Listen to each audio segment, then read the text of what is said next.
નમસ્કાર. નીતિન પટેલનો સૌથી ભયંકર ધડાકો.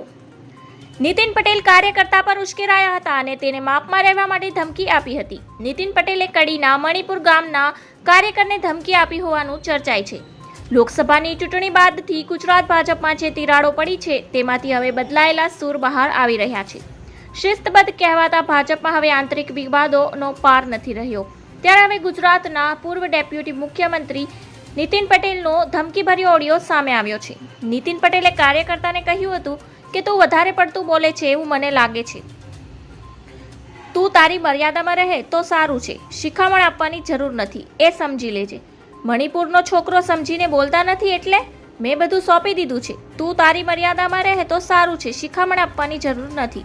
કડી નગરપાલિકાની ચૂંટણીમાં કાર્યકર્તા રાકેશ પટેલના વાર્ડમાં કોઈ પારસ કણિકને ટિકિટ આપવાની અફવા આવી હતી, જેનો અહીંના લોકોએ ભારે વિરોધ પણ કર્યો હતો. તે વખતે નીતિન પટેલને રજૂઆત પણ કરવામાં આવી હતી.